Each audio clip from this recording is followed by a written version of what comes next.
നിങ്ങളുടെ ഏറ്റവും വലിയ ഒരു ദൈനായി ദൈനുല്ലാഹ്. റസൂലുള്ളാഹി സ്വല്ലല്ലാഹു അലൈഹി വസല്ലമയുടെ വാക്കുകളിൽ അങ്ങനെയാണത് പ്രയോഗിച്ചിട്ടുള്ളത്. ദൈനുല്ലാഹ്, അള്ളാഹുവിനുള്ള കടം എന്നാണ്.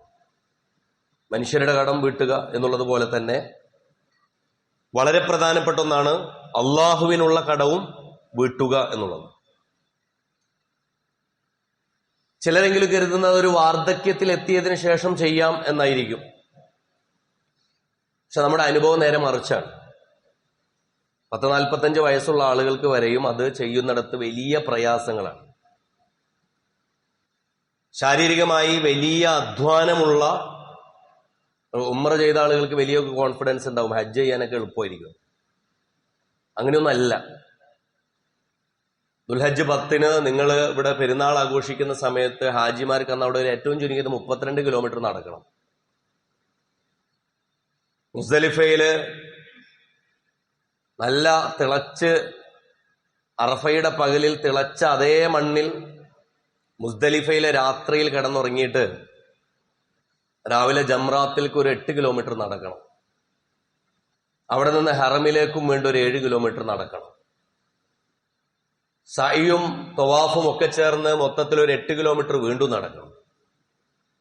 അവിടെ നിന്ന് മിനാ ക്യാമ്പിലേക്ക് വീണ്ടും നിങ്ങൾ നടക്കണം.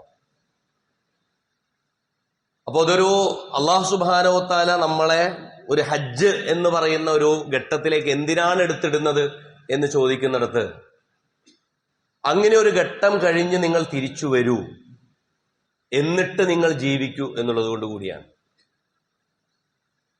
ഒരുപക്ഷെ നമുക്ക് തോന്നും ജീവിതത്തിൽ ചെയ്യാനുള്ള തെറ്റുകളൊക്കെ ചെയ്തു കഴിഞ്ഞ് ഏറ്റവും അവസാനം ഈ പാപനാശം എന്നൊക്കെ പറയുന്ന ചില മതങ്ങളിൽ അങ്ങനെ ഒരു പ്രക്രിയയുണ്ട്.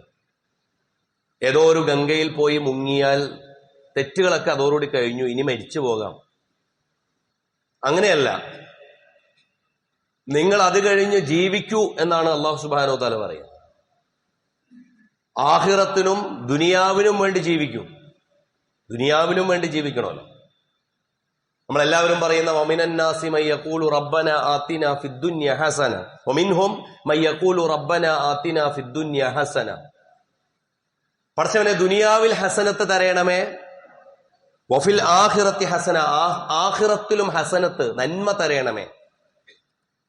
ഈ പ്രാർത്ഥന വിശ്വാസികൾ പ്രാർത്ഥിക്കുന്നതായിട്ട് അല്ലാഹു ഉദ്ധരിക്കുന്നത് ഹജ്ജിനെ കുറിച്ചുള്ള പരാമർശം കഴിഞ്ഞതിന് ശേഷം. ഞാൻ പറഞ്ഞതിന് ചുരുക്കം ഇതാണ്. മഹാനായ പ്രവാചകൻ സയ്യിദുന ഖലീലുല്ലാഹി ഇബ്രാഹിം അലൈഹിസ്സലാം, അദ്ദേഹം നടന്നു തീർത്ത ദൂരങ്ങൾ മനുഷ്യർ എന്നുള്ള നിലക്ക് നമുക്ക് നടക്കുക സാധ്യമല്ല.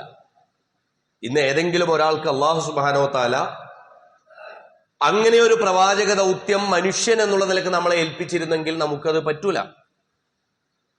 കാരണം അത്ര ദൂരം അദ്ദേഹം സഞ്ചരിച്ചിട്ടുണ്ട്. ഇതിന്റെ ചെറിയൊരു സംക്ഷിപ്ത രൂപമാണ് നമ്മൾ മക്കയിൽ പോയിട്ട് ഹജ്ജിലൂടെ ചെയ്യുന്നത്. നിങ്ങൾ ആദ്യം യാത്ര പുറപ്പെടുമ്പോൾ ചിലപ്പോൾ ആദ്യം മക്കയിലേക്ക് പോകും, പിന്നെ മദീനയിലേക്ക് പോകും. മദീനയിൽ നിന്ന് തിരിച്ച് നിങ്ങൾ മിനയിലേക്ക് നേരെ വരും. ചിലപ്പോൾ അതിനിടയിൽ ചിലപ്പോൾ വേറെ സ്ഥലത്ത് തങ്ങും. മിനയിൽ വന്ന് രാത്രി താമസിച്ച ആളോട് രാവിലെ തന്നെ അറഫയിലേക്ക് പോകാൻ പറയും. അറഫ ഒരു മഗ്രിബാകുമ്പോഴേക്കും നിങ്ങളോട് അവിടെ മഗ്രിബ് നിസ്കരിക്കേണ്ട, മുസ്ദലിഫയിൽ പോയിട്ട് മഗ്രിബ് ഇശാ നിസ്കരിച്ചാൽ മതി എന്ന് പറയും. അള്ളയാണ് പറയുന്നത്. മുസ്ദലിഫയിലെത്തി ഒന്ന് ഉറങ്ങി വന്നിട്ട് ശരിയാവുമ്പോഴേക്കും നിങ്ങൾ വേഗം ജംറയിലേക്ക് പോയിക്കോളാൻ പറയും. ജംറയിൽ നിന്ന് നിങ്ങൾ ഹറമിലേക്ക് പോകും. ഹറമിൽ പോയി തവാഫും സഅയും ചെയ്ത് ഇങ്ങനെ ചെയ്ത് ഒരു സ്ഥലത്തും നിങ്ങൾക്കൊരു ഒരു റെസ്റ്റ് ഫീൽ ചെയ്യൂല. അതിന് മുമ്പുള്ള സമയം, ഹജ്ജിന് മുമ്പായി എത്തുന്ന സമയത്ത് നിങ്ങൾ ഹോട്ടലിലോ മറ്റോ ഒക്കെ ആയിരിക്കും. അവിടെയൊക്കെ നിങ്ങൾക്ക് കുശാലായ ജീവിതമായിട്ട് നിങ്ങൾക്ക് ചിലപ്പോൾ ഫീൽ ചെയ്യും. പക്ഷെ സയ്യിദുന ഇബ്രാഹിം ഖലീലുല്ലാഹി അലൈഹിസ്സലാം അദ്ദേഹം നടന്ന ദൂരങ്ങൾ നിങ്ങൾ നോക്കൂ. അദ്ദേഹം ജനിച്ചത് ഇറാഖിലാണ്. ഇറാഖിലെ ഊർ എന്ന് പറയുന്ന പട്ടണത്തിലാണ് അദ്ദേഹം ജനിക്കുന്നത്. അദ്ദേഹം അവിടെ നിന്ന് യാത്രയാവുകയാണ്. എവിടേക്ക്? ഇന്ന് തുർക്കിയുടെയും സിറിയയുടെയും, തുർക്കിയിലുള്ള പ്രദേശമാണ് ഹർറാൻ എന്ന് പറയുന്ന പ്രദേശമാണ്. സിറിയൻ ബോർഡറിലുള്ള ഇന്ന് തുർക്കിയിലുള്ള ഹർറാനിലേക്കാണ് ആദ്യമായി ഇബ്രാഹിം അലൈഹി സ്വലാം പോകുന്നത്. അവിടെ നിന്ന് അദ്ദേഹത്തോട് അല്ലാഹു സുബ്ഹാനഹു വ തആല പറയുന്നത് കൻആനിലേക്ക് പോകാണ്, ഫലസ്തീനിലേക്ക് പോകാനാണ്. ഫലസ്തീനിൽ ഒരു ഘട്ടം കഴിഞ്ഞപ്പോൾ ക്ഷാമം വരുമ്പോൾ അദ്ദേഹത്തിന് പോകേണ്ടി വരുന്നത് ഈജിപ്തിലേക്കാണ്, മിസ്റിലേക്കാണ്. അവിടെ നിൽക്കുന്ന സമയത്ത് വീണ്ടും ഫലസ്തീനിലേക്ക് അദ്ദേഹം തിരിച്ചു വരുന്നു. അതിനിടയിൽ അദ്ദേഹത്തോട് മക്കയിലേക്ക് വരാൻ അള്ളാഹു സുബ്ഹാനഹു വ തആല പറയുന്നു. മക്കയിലേക്ക് വരുന്നു. ഇബ്രാഹിം അലൈഹി സ്വലാം മക്കയിൽ എത്ര തവണ വന്നിട്ടുണ്ടാവും എന്നാണ് നമ്മൾ കരുതുന്നത്? നമ്മൾ ഒരു തവണ വന്നിട്ടുണ്ടാവുന്ന നമ്മുടെ ഒരു ഭാവനയിൽ ഉണ്ടാവുക. ചരിത്രം പറയുന്നത് ഏറ്റവും ചുരുങ്ങിയത് ഒരു 10 തവണയെങ്കിലും ആര് വന്നിട്ടുണ്ടാവുന്നതാണ്? ഇബ്രാഹിം അലൈഹി സ്വലാം വന്നിട്ടുണ്ടാവും, ഏറ്റവും ചുരുങ്ങിയത്. കാരണം കൈക്കുഞ്ഞുമായി ഹാജറും കൈക്കുഞ്ഞായ ഇസ്മായിലുമായി അലൈഹിസ്സലാം വാദി മക്കയിലേക്ക് വരുന്നത്. അന്ന് മക്കയില്ല, മക്കൻ താഴ്വരയിലേക്ക് വരുന്നത്. ചുറ്റുപാടും മലകളാൽ മാത്രം കാണപ്പെട്ടിരുന്ന വാദി മക്കയിലേക്ക് വന്നിട്ട് അവിടെ സ്വന്തം കുഞ്ഞിനെയും ഭാര്യയെയും തനിച്ചാക്കി അള്ളാഹുവിന്റെ കൽപ്പന പ്രകാരം പോവാണ്. വീണ്ടും അവരെ നോക്കാൻ വേണ്ടി വന്നിട്ടുണ്ടാവുമല്ലോ. പിന്നീട് ഉറക്കത്തിൽ കാണുന്ന സ്വപ്നം, അതൊരു ഘട്ടം കഴിഞ്ഞതിന് ശേഷമാണ്. ആ സ്വപ്നം നിറവേറ്റാൻ വേണ്ടി വന്ന് സ്വന്തം മകനായ ഇസ്മായിൽ അലിഹിസ്സലാമയോട് അദ്ദേഹം പറയുമ്പോ ഏതാളാണ് വന്ന് എന്നോട് ഇത് പറയുന്നത് എന്നുള്ള സംശയം ഇസ്മായിൽ അലൈഹി സ്വലാം ചോദിച്ചിട്ടില്ല. വാപ്പയാണ് എന്ന് കുട്ടിക്ക് അറിയാം. അപ്പൊ ആ ഒരു ബന്ധം ഉണ്ടാകാവുന്ന രീതിയിലേക്ക് ഇബ്രാഹിം അലൈഹിസ്സലാമയും ഇസ്മായിൽ അലൈഹിസ്സലാമയും തമ്മിലുള്ള ബന്ധം ഇതിനിടയിൽ നിലനിന്നിരുന്നു. ഫോൺ വിളിയോ വാട്സപ്പിലോ ഒന്നല്ല, വന്നും പോയി ഇരുന്നിരുന്നു എന്നാണ് അതിനർത്ഥം. പിന്നീട് ഒരു ഘട്ടം എത്തിയതിനു ശേഷം യുവാവായ, അതല്ലെങ്കിൽ പക്വതയെത്തിയ ഇസ്മായിൽ അലൈഹിസ്സലാമയുമായി وَإِذْ يَرْفَعُ إِبْرَاهِيمُ الْقَوَاعِدَ مِنَ الْبَيْتِ وَإِسْمَاعِيلُ رَبَّنَا تَقَبَّلْ مِنَّا കഅബയുടെ അസ്ഥിവാരത്തിൽ നിന്ന് വീണ്ടും അതിനെ പുനർനിർമ്മിക്കുന്ന ഒരു ഘട്ടം പറയുന്നുണ്ട്. അപ്പൊ എത്ര തവണ വന്നു പോയിട്ടുണ്ടാവും? ഏറ്റവും ചുരുങ്ങിയത് ഒരു 10 തവണയെങ്കിലും എന്നൊക്കെയാണ് മിക്രീസിയെ പോലെയൊക്കെയുള്ള പണ്ഡിതന്മാർ പറയുന്നത്. ഞാനിത് പറയുന്നത് സയ്യിദുനാ ഇബ്രാഹിം അലൈഹിസ്സലാം, അദ്ദേഹത്തെ കുറിച്ച് ഖലീലുള്ള എന്ന് പറയുന്ന ഖില്ല് എന്ന വാക്കിന് അറബിന്റെ അർത്ഥം ഒരു ഇടുങ്ങിയ വഴിയിലൂടെ രണ്ടുപേരും ഒരുമിച്ച് പോകുന്നതിന് പറയാം. ഈ കടന്നാ കുടുങ്ങിയ റോഡ് എന്നൊക്കെ പറയുമല്ലോ നമ്മള്. ഒരു വണ്ടിക്ക് മാത്രമേ പോകാൻ പറ്റുള്ളൂ, അതല്ലെങ്കിൽ ഒരാൾക്ക് മാത്രമേ പോകാൻ പറ്റൂ. ഈ ഒരാൾക്ക് മാത്രം പോകാവുന്നിടത്തേക്ക് രണ്ടുപേർ ഒരുമിച്ച് അതിലൂടെ പോകാൻ നോക്കി എങ്ങനെ ഇരിക്കും? വളരെ ശ്രമകരമായി ശ്രദ്ധയോടുകൂടി പരസ്പരം അഡ്ജസ്റ്റ് ചെയ്ത് ഒരുമിച്ച് നീങ്ങി നിരങ്ങി ആ വഴി അപ്പുറത്തേക്ക് ഒരാൾക്ക് മാത്രം കടക്കാവുന്ന ഒരിടത്ത് രണ്ടുപേർ ഒരുമിച്ച് നീങ്ങുക. അള്ളാഹുവിന്റെ മാർഗത്തിൽ അള്ളാഹുവും ഇബ്രാഹിം അലൈഹിസ്സലാമയും അങ്ങനെയായിരുന്നു എന്നാണ്. അതായത് നമ്മുടെ ജീവിതത്തിൽ അള്ളാഹ് എങ്ങനെയാകണം എന്നുള്ളതിന്റെ ഏറ്റവും മികച്ച പ്രതിരൂപം സയ്യിദുനാ ഇബ്രാഹിം അലൈഹിസ്സലാമയുടെ ജീവിതം വെച്ചുകൊണ്ട് അള്ളാഹ് പറയാണ്, ഇങ്ങനെയാണ് മില്ലത അബീക്കും ഇബ്രാഹിം. ഇത് ഹജ്ജ് കഴിഞ്ഞിട്ട് ഇത് പറയുന്നത് എന്തിനാണെന്ന് ചോദിച്ചാല്, ഇപ്പൊ ഞാൻ ആദ്യമായിട്ടാണ് ഹജ്ജ് ചെയ്യുന്നത്. ഉംറ പലതവണ ചെയ്തിട്ടുണ്ടെങ്കിലും ഹജ്ജ് അങ്ങനെ ആദ്യമായിട്ടാണ് ചെയ്യുന്നത്. ഹജ്ജ് ചെയ്ത് കഴിഞ്ഞ ആളുകളുണ്ടാവും. ഹജ്ജ് ചെയ്ത് കഴിഞ്ഞവർക്ക് എന്താണ് കയ്യിൽ ബാക്കിയുള്ളത് എന്നുള്ളത് അവരാലോചിക്കണം. ഹജ്ജ് ചെയ്യാനുള്ളവർ എന്താണ് ഇനി നേടിയെടുക്കാൻ ജീവിതത്തിൽ ബാക്കിയുള്ളത് എന്ന് ചോദിച്ചാൽ അവർക്കിനി ഹജ്ജ് ചെയ്ത് നേടിയെടുക്കാനുള്ളതേ ഇനി നേടിയെടുക്കാനുള്ളൂ. ഇനിയും അതിന് അവസരം ലഭിക്കാത്തവർ അള്ളാഹുവിനോട് പ്രാർത്ഥിക്കേണ്ടത്, പടച്ചവനെ അതിനുള്ള അവസരം എനിക്ക് തരേണമേ എന്നാണ്. ഏതെങ്കിലും കാരണത്താൽ എല്ലാ സംഗതിയും ഒത്തു വന്നിട്ടും ചിലർക്ക് ഇതില് അമാന്തമുണ്ടെങ്കിൽ പിശാച് അവരെ പറ്റിക്കുകയാണ്. എന്തിനാണ് ഇപ്പൊ അതിന്റെ ആവശ്യം എന്നാണ് ചോദിക്കുന്നത്. ഇപ്പോ ഇന്നത്തെ കാലത്ത് ഒരു ഹജ്ജ് ചെയ്യാൻ ഒരാൾ തീരുമാനിച്ചാൽ സാമ്പത്തികാവസ്ഥ വലിയൊരു സമ്പന്നനാകേണ്ട ആവശ്യമൊന്നും നിലവിലില്ല. എല്ലാം കഴിഞ്ഞ് സക്കാത്ത് പോലെ നീക്കിയിരിപ്പുള്ള ഒരു സാധനത്തിൽ നിന്ന് മാത്രമല്ല ഹജ്ജ് ചെയ്യേണ്ടത്. ഹജ്ജ് ചെയ്യാനുള്ള കഴിവുണ്ടെങ്കിൽ നിങ്ങൾ ഹജ്ജ് ചെയ്യണം. ചില ആളുകൾക്ക് അങ്ങനെ ഒരു തെറ്റിദ്ധാരണയുണ്ട്. സക്കാത്തിന്റെ മുതൽ പോലെ എന്തോ ഒരു നിശ്ചിത പൈസ എത്തണം, അത് കഴിഞ്ഞാലാണ് സക്കാത്ത് കൊടുക്കേണ്ടത് എന്നുള്ളത് പോലെ ഹജ്ജ് ചെയ്യാൻ ഒരു നിശ്ചിത പൈസ എത്തണം. അങ്ങനെയല്ല, ഹജ്ജ് ചെയ്യാനുള്ള പ്രാപ്തി നിങ്ങൾക്കുണ്ടായാൽ നിങ്ങൾ ചെയ്യാം. അപ്പൊ ഇത് മൊത്തം എന്തിനാണ്? ലിയശ്ഹദു മനാഫിഅ ലഹും. അള്ളാഹ് പറയാണ്, അള്ളാഹു സുബ്ഹാനഹു വ തആല അവർക്ക് വെച്ച മക്കയിലും മദീനയിലും, നേരിട്ട് മദീന അതിന്റെ ഭാഗമല്ലെങ്കിൽ കൂടിയും ആ യാത്രയിൽ മദീന കടന്നു വരും. നിങ്ങൾ അത് പോയി അറിഞ്ഞ് തിരിച്ചു വരൂ. കാരണം നമ്മളിപ്പോ പെരുന്തമണ്ണക്കാരായിട്ടാണ് ജനിച്ചിട്ടുണ്ടാവുക, അതല്ലെങ്കിൽ മലപ്പുറത്തുകാരനായിട്ടാണ് ജീവിച്ചിട്ടുണ്ടാവുക, കൂടി വന്നാൽ കേരളത്തിലായിരിക്കും സഞ്ചരിച്ചിട്ടുണ്ടാവുക. ഇന്നത്തെ കാലത്ത് അൽഹംദുലില്ലാ അങ്ങനെയൊന്നുമല്ല, ആളുകൾ കുറെ കൂടിയൊക്കെ അങ്ങനെ ഒരു അനുഭവമുള്ള ആളുകളാണ്. പക്ഷെ അള്ളാഹ് വെച്ചിരിക്കുന്നു. നിങ്ങൾ ആലോചിച്ച് നോക്കൂ, ഇങ്ങനെ ഒരു പരിപാടി അള്ളാഹ് വെച്ചില്ലെങ്കിൽ, ഇങ്ങനെ ഒരു പരിപാടി ലോകത്തുള്ള എല്ലാ മുസ്ലിമുകളും ലോകത്തുള്ള എല്ലാ വിശ്വാസികളും ഒരുമിച്ച് കൂടുന്ന ഒരു സ്ഥലം നിങ്ങൾ ഒരുമിച്ച് ചേർന്ന് അവിടെ എത്തിച്ചേരണമെന്ന് അള്ളാഹുവിന്റെ വിശ്വാസികളുടെ പ്രതിനിധികളായി അള്ളാഹുവിന്റെ വിളി കേട്ട് ഇബ്രാഹിം അലൈഹി ഇസ്ലാമിയുടെ പ്രഖ്യാപനത്തിന് ലബ്ബൈക്ക് പറഞ്ഞ് എത്തിയില്ല എങ്കിൽ, അല്ലെങ്കിൽ അങ്ങനെ ഒരു പ്രക്രിയ അള്ളാഹു വെച്ചില്ലെങ്കിൽ, ഒരു ആഗോള സമൂഹം എന്നുള്ള നിലയിൽ വിശ്വാസികളുടെ ഒരു സ്ഥാനം എന്തായിരിക്കും നിങ്ങൾ ആലോചിച്ചിട്ടുണ്ടോ? സയ്യിദ് അബുൽ അല മൗദൂദി അദ്ദേഹത്തിന്റെ ഒരു ഖുതുബാത്ത് എന്ന് പറയുന്ന പ്രഭാഷണത്തിൽ അദ്ദേഹം പറയുന്നുണ്ട്, മുസ്ലിം ലോകത്തിന്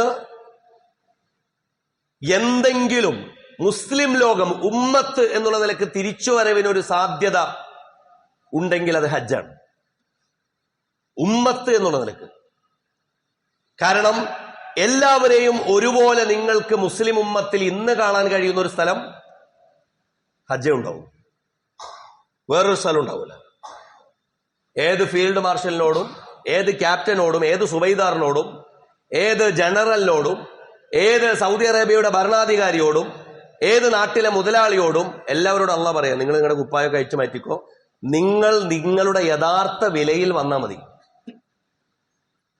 നിങ്ങളുടെ യഥാർത്ഥ വില, അതായത് നഗ്നത മറക്കാൻ മാത്രമുള്ളൊരു തുണി, അതേ അള്ളാഹുവിന്റെ കണ്ണിൽ യഥാർത്ഥത്തിൽ നിങ്ങളുടെ വിലയുള്ളൂ.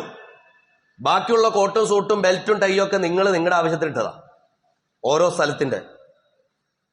അത് നിങ്ങളുടെ ഓരോ സ്ഥലത്തെ മേൽവിലാസങ്ങൾ മാത്രമാണ്. യഥാർത്ഥത്തിൽ നിങ്ങളുള്ളത് നിങ്ങളുടെ നഗ്നത മറക്കാൻ മാത്രമുള്ള ആ തുണിയുടെ വലുപ്പത്തിലും നിസ്സാരതയിലുമാണ്. അതുകൊണ്ടാണ് അതില് പോയിട്ട് വീണ്ടും വർക്ക് ചെയ്ത് അതിന് കൈമുട്ടുക കാലുമുട്ടുക അങ്ങനത്തെ പരിപാടിയൊന്നും പാടില്ല എന്ന് പറയുന്നത്. അപ്പൊ നിങ്ങളുടെ നിസ്സാരത, ആ നിസ്സാരത ലോകത്തുള്ള മൊത്തം മനുഷ്യരുടെ നിസ്സാരതയാണ്. പക്ഷെ എല്ലാ മനുഷ്യരോടും അത് പറയാൻ പറ്റൂല. അള്ളാഹുവിന്റെ മാർഗത്തിൽ സർവം സമർപ്പിച്ച വിശ്വാസിയോട് അത് പറയുന്നത്.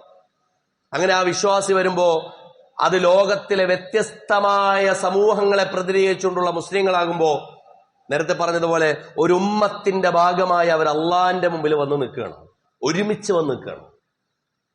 അയ്യാമും മഅലൂമാത്ത്, അശ്ഹുറും മഅലൂമാത്ത്, ഈ രണ്ടു വാക്കുകൾ അള്ളാഹ് ഉപയോഗിച്ചത്.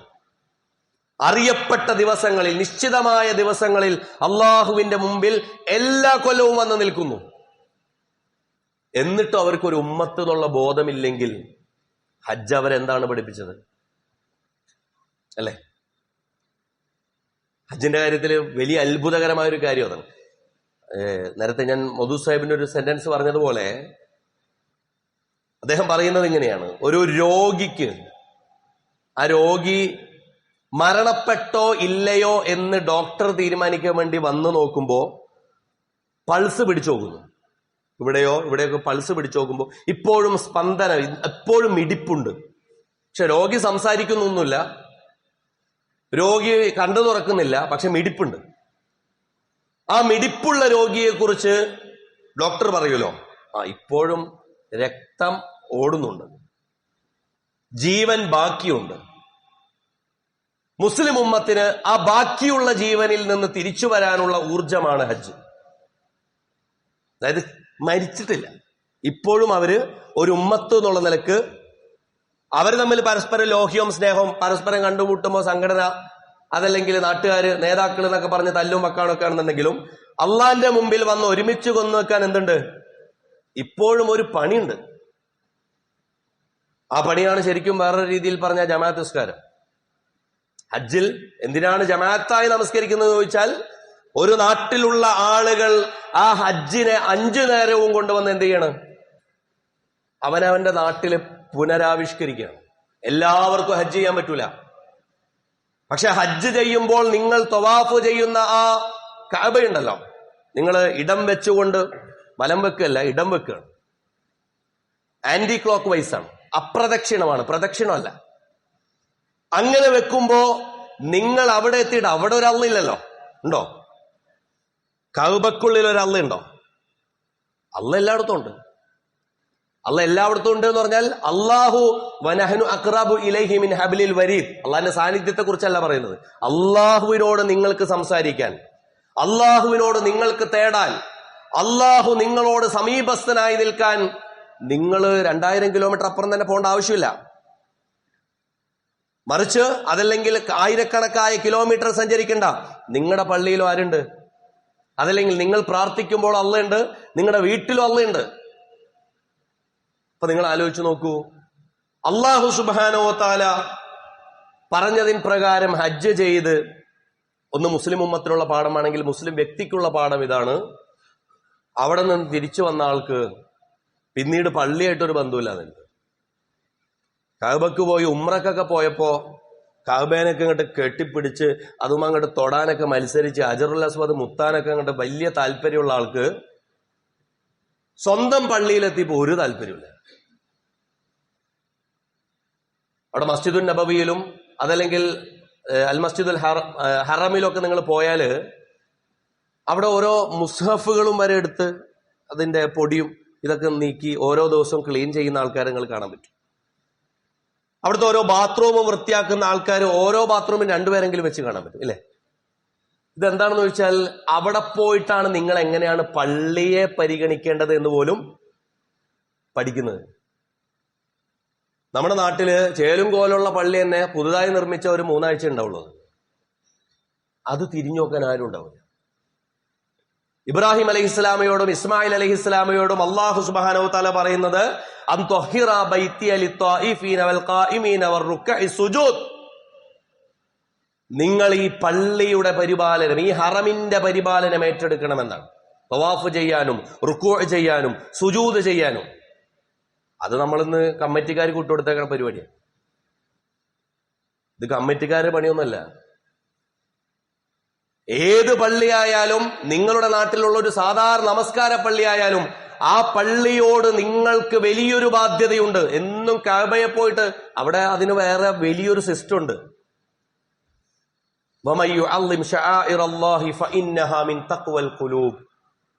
അതുകൊണ്ട് ഹജ്ജിന് പോകാത്തവരും ഹജ്ജിന് പോയി തിരിച്ചു വന്നവരും ഒരേപോലെ അള്ളാഹുവിനോടുള്ള നന്ദിയും അള്ളാഹുവിന്റെ ചിഹ്നങ്ങളോടുള്ള പവിത്രതയും ഗാംഭീര്യവും കാത്തു സൂക്ഷിക്കേണ്ടതിൽ വളരെ പ്രധാനപ്പെട്ട ഒരിടമാണ് മസ്ജിദ് എന്ന് പറയുന്നത്. അതിന്റെ കാര്യങ്ങളിൽ ശ്രദ്ധിക്കണം. സ്വന്തം വീടിന്റെ കാര്യത്തിൽ എപ്രകാരം ശ്രദ്ധിക്കുന്നുവോ അതിന്റെ 100 മടങ്ങിൽ അപ്പുറമായി നിങ്ങൾ പള്ളികൾ ശ്രദ്ധിക്കണം. ആ ഗൗരവത്തിൽ നിങ്ങളത് ശ്രദ്ധിക്കണം. തവാഫ് ചെയ്യുമ്പോൾ അതിന്റെ 4 മൂലൊക്കെ കൂടി അതിന്റെ എല്ലാത്തിന്റെ പേരറിയാം. ഹജറുൽ അസ്വദ്, റുക്കുനുൽ യമാനി, റുക്കുനുൽ ഇറാഖി, റുക്കുനു ഷാമി, 4 മൂലയുടെയും എല്ലാ ഭാഗവും കണ്ടുണ്ടാവും. എവിടെയാണ് ഹിജ്റും ഇസ്മായിൽ ഉള്ളത്? നിങ്ങളുടെ സ്വന്തം നാട്ടിലെ പള്ളിയുടെ 4 ഓർത്ത് കൂടി ഒന്ന് നടന്നു നോക്കണം. എന്നിട്ട് എവിടെയാണ് കുപ്പിച്ചുള്ളുള്ളത്, എവിടെയാണ് മുള്ളുള്ളത്, എവിടെയാണ് മൂത്രം കെട്ടിക്കിടക്കുന്നത്? ഇതാണ്.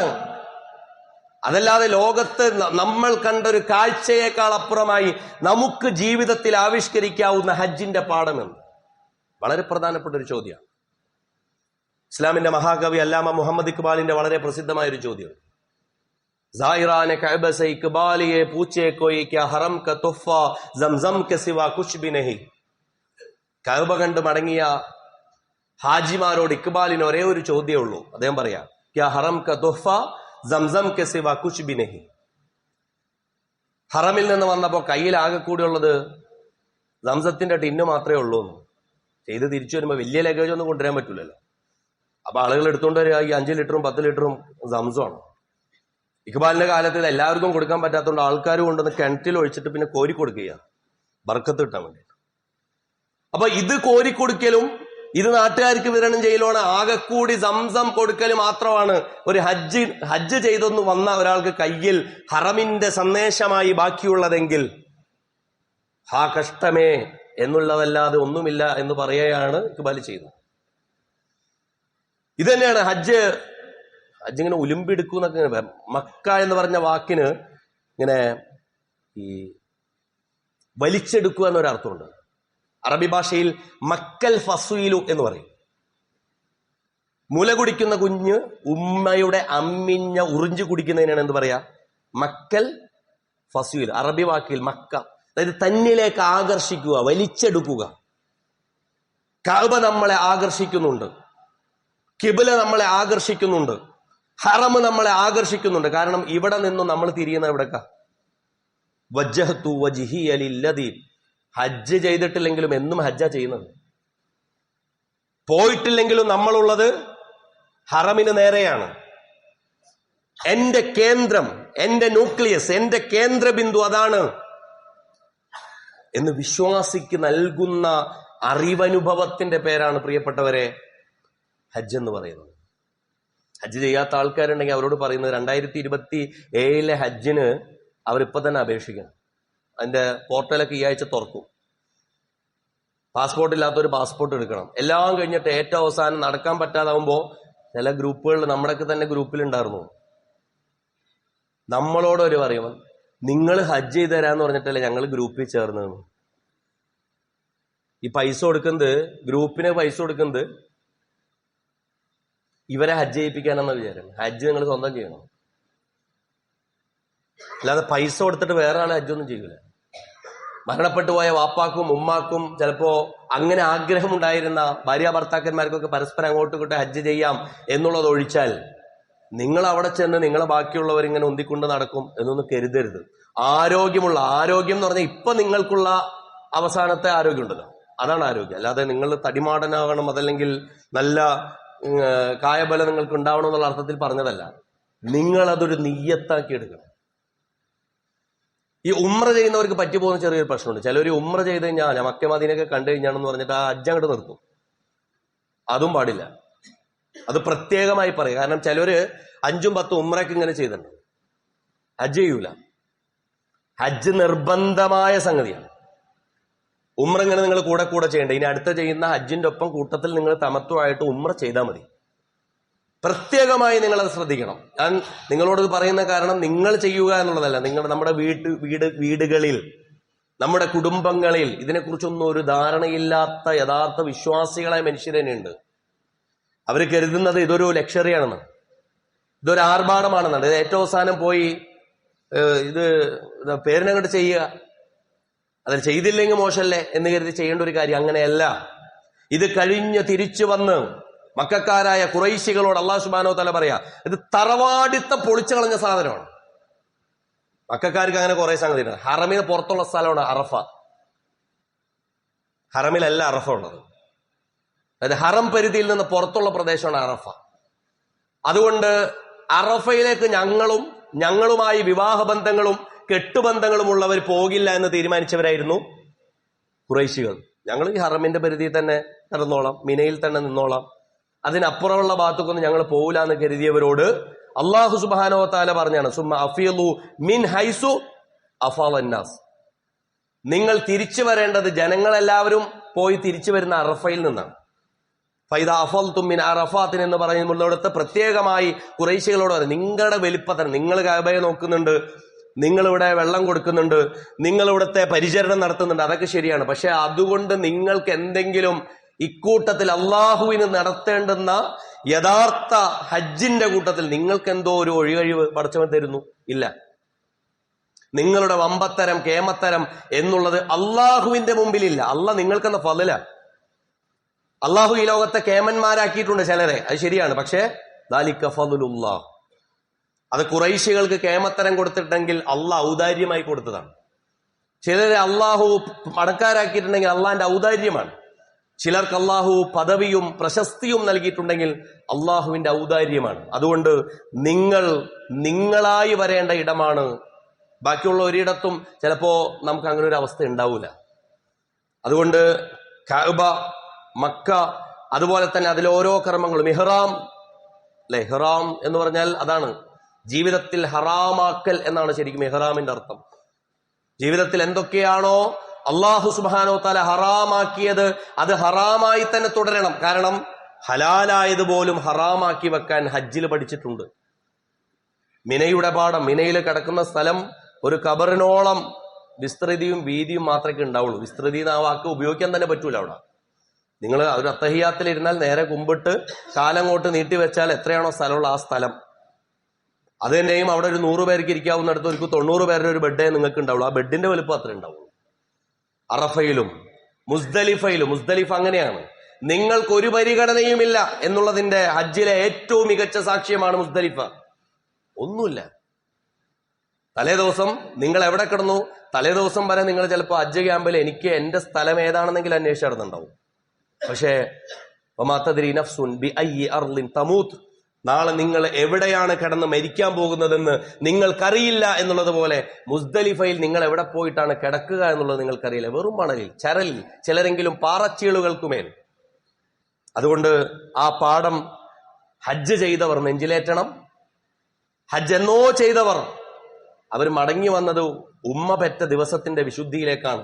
ആ വിശുദ്ധിയെ നിലനിർത്തുന്നതിൽ അവർ പരാജയപ്പെടുന്നുണ്ടോ എന്ന് എപ്പോഴും ഡബിൾ ചെക്ക് ചെയ്തുകൊണ്ടിരിക്കണം, എപ്പോഴും ഉറപ്പുവരുത്തിക്കൊണ്ടിരിക്കണം.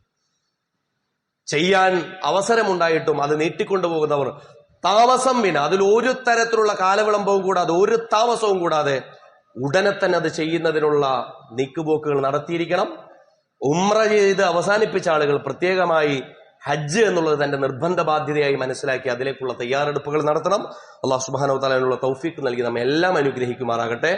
വിശ്വാസി സമൂഹത്തിന്റെ ഇപ്രാവശ്യത്തെ ഹജ്ജ് അള്ളാഹു സ്വീകരിക്കുമാറാകട്ടെ. ഹജ്ജ് ഒരു ഭാഗത്ത് ഹറം മക്കയിലാണെങ്കിൽ മറ്റൊരു ഹറം അഖ്സ ഇന്ന് ശത്രുവിന്റെ കയ്യിലാണ്. സുൽത്താൻ സലാഹുദ്ദീന്റെ കാലത്ത് ഹാദിമുൽ ഹറമൈനി എന്ന് പറഞ്ഞാല് ഇന്ന് പറയുന്ന പോലെ മക്കേ മദീന അല്ല ഹറമൈനി. സുൽത്താൻ സലാഹുദ്ദീൻ അയ്യൂബിയുടെ കാലത്ത് ഹാദിമുൽ ഹറമൈനി എന്ന് ആദ്യകാലത്ത് അത് ഉപയോഗിക്കുമ്പോൾ അഖ്സയുടെയും മക്കയുടെയും ഹാദിം എന്നുള്ള അർത്ഥത്തിലാണ്. ഇന്ന് അഖ്സ ശത്രുവിന്റെ കയ്യിലാണ്. അല്ലാഹു സുബ്ഹാനഹു വ തആല അഖ്സക്ക് മോചനം നൽകി, അഖ്സയുടെ പരിസരത്തുള്ള ഫലസ്തീൻ നിവാസികൾക്ക് ആശ്വാസം നൽകി, ആസന്നമായ സമീപമായ വിജയം നൽകി അള്ളാഹു അവരെ അനുഗ്രഹിക്കുമാറാകട്ടെ. വഖൂലു ഖൗലി ഹാദാ വസ്തഗ്ഫിറുല്ലാഹ ലി വലക്കും വസ്തഗ്ഫിറൂഹു ഇന്നഹു ഹുവൽ ഗഫൂറുർ റഹീം.